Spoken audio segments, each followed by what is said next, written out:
Hey everyone and welcome to the channel. Today we're going to take a look at Death Stranding 2 on the beach in this spoiler-free review. Now before I jumped into DS2, I did replay DS1. And it isn't necessary to play DS1 for those new to the series players out there, so you will still enjoy DS2. The one thing that I will say though, if you are interested in catching up, there is the story so far, which is available now and linked in the description of this video, and you can check that out. I will say though, to fully appreciate the vision, if you've already played Death Stranding 1, you will have formed a deeper connection with these characters. So without any delay, let's jump into the review. Death Stranding 2 on the beach picks up 11 months after DS1, and your first mission, let's also call it a tutorial, which isn't just about relearning the ropes, it's a quiet, personal journey. Sam's returning home with Lou. The scene unfolds with breathtaking visuals, and it feels more like a painting in motion than a video game. The open world environment is vast and haunting, yet deeply personal. Accompanied by a moving piece from Woodkid, this moment instantly sets the emotional tone for the game. Kojima has shared that the soundtrack dynamically shifts based on each player's engagement with the game. Every step, every rumble of the earth seems to move in sync with your actions. It creates a sense of connection that's rare in games, where gameplay, environment, and music become one. What makes this moment unforgettable isn't just the technical beauty, it's the stillness. A rare kind of peace in Sam's world. And this continues through the duration of each episode of Death Stranding 2 on the beach. There's something Kojima does with these games that's hard to define. DS2 echoes the spirit of the original, yet stands confidently on its own. It builds on the arc in meaningful ways, but carves out its own distinct identity. But peace never lasts long. Fragile returns with a new mission, and Sam agrees to help, not out of obligation, but from a place of hope. Hope that maybe this could lead to a normal life for him and Lou. What follows is a story that's heartfelt, thought-provoking, and emotionally rich. It's layered, challenging in all the right ways, and every beat is intentional. As it unfolds, the connection between each moment and character become clear, and that's the careful interweaving that gives Death Stranding 2 its lasting power. Without spoiling anything from any of the episodes, what I can say is this game does not miss a beat. From intense boss fights to the unexpected joy of locating Australian wildlife, from building roads and monorails to expanding the chiral network, DS2 is an emotional, intense, and masterfully crafted experience. It's Kojima's storytelling at its most ambitious, and it delivers. And Death Stranding 2 on the beach delivers this with a wide range of gameplay changes and additions. And another element of the game is the all-new Ring Terminal, and it works as your main hub for the map, cargo management, accessing the SSS,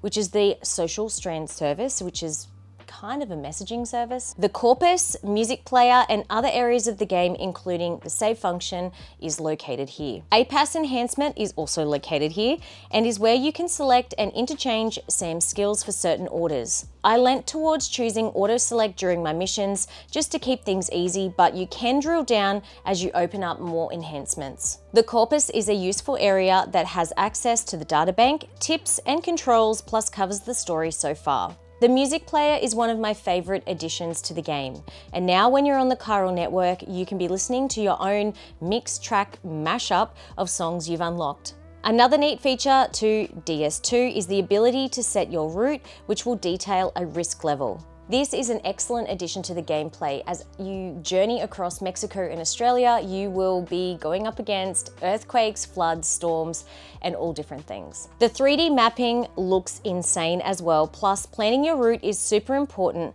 and you can use this tool just to see how steep or difficult the path can be. Some areas are difficult to traverse, so keep that in mind, porters. The weapons and tools wheel has had a massive overhaul. It looks and feels fantastic too, with everything accessible via the right D-pad. Aid requests are a great way to add a note for other players to help out and perhaps help you finish a road or monorail with supplies. Backpack customization is now another integral part of the game. Why? Well, you can add ammo packs, solar charging, and much more that will assist you on your journey. And there are cute little charms that you can hang off your backpack too. The vehicles are updated and there are a few to build. I personally use the pickup off-roader more than bikes because I could carry more cargo. New to to the game is the ability to shoot enemies whilst driving. The off-roader definitely is my favorite for this and has a gun that you can unlock and a sticky cannon which allows you to drive past and pick up cargo or items off the side of the road without getting out of your vehicle. Much like Death Stranding, DS2 has road building,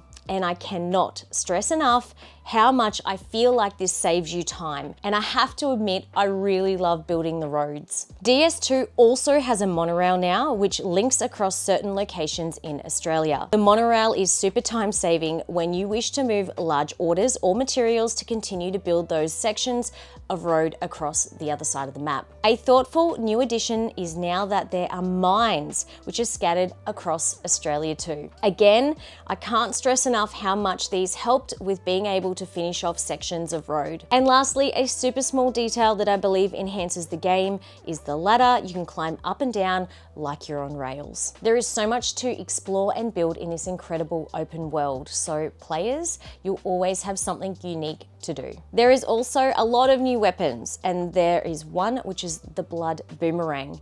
It uses Sam's blood, and if thrown correctly, it will return to you. Also, to unlock, there are a number of rocket launchers. There are new bombs, plus fighting some of the mechs, they may drop weapons, which you can pick up too. One of the latest new additions is the coffin board, which can be used to hide in, dispose of bodies, and used to carry items. Of course, with my playstyle, I had to dispose of some bodies. Stealth and melee again are aspects of gameplay within Death Stranding 2 on the beach. Different playstyles will be needed to succeed in certain sections of this game. DS2 for me was non-stop action, so be prepared for that, which includes a lot of hard boss fights. The new enemies made me sit and think before I went to handle them. BTs are bigger and badder than ever, and I didn't use my usual run and gun playstyle, that's for sure.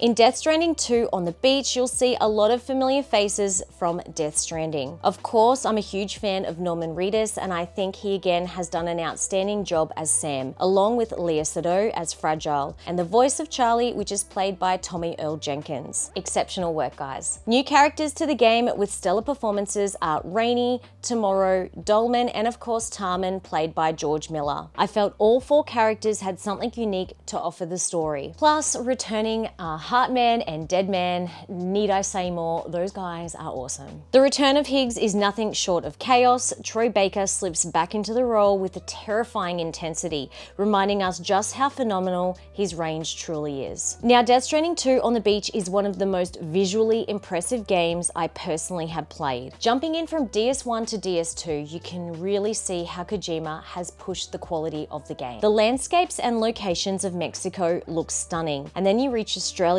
which is designed to represent our wonderful outback. I also want to add that the wildlife added to DS2 is one of my favorite parts in the game, and I hope you enjoy it as much as I did. I wanted to also touch on this quickly. In the menu, you have the story, casual, normal, or brutal difficulty levels to choose from. These can be changed at any time in the menu. For the purpose of this review, I opted for playing on normal and quality. This gave me a balanced experience from start to finish. Now, the soundtrack, where do I start? If you're a music lover and you thought that Death Stranding 1 was phenomenal, then be prepared. Death Stranding 2 is going to blow you away. The music and tonality during the course of the game hit me with a whole heap of different emotions, even when I was least expecting it. Death Stranding 2 on the beach is more than just a sequel. It's a deeply personal, emotionally charged journey that elevates everything the original game set out to do. From the nuanced performances to the ever-evolving gameplay mechanics and the way Kojima masterfully balances story with player freedom, this is an experience that is bold as it is unforgettable. It's very clear that every system, every environment, and every line of dialogue has been crafted with purpose. Whether you're navigating treacherous terrain, helping others through building structures, or simply taking a well-deserved bath in a hot spring, there's something profoundly human at the heart of it all. What makes DS1 and DS2 so special for me are the connections that you form along the way. There are just so many memorable characters. So how did I feel about Death Stranding 2 on the beach? I truly loved my playthrough, and I want you to experience it for yourselves. Get immersed in the story and each character's journey, as this is a story that will stay with you.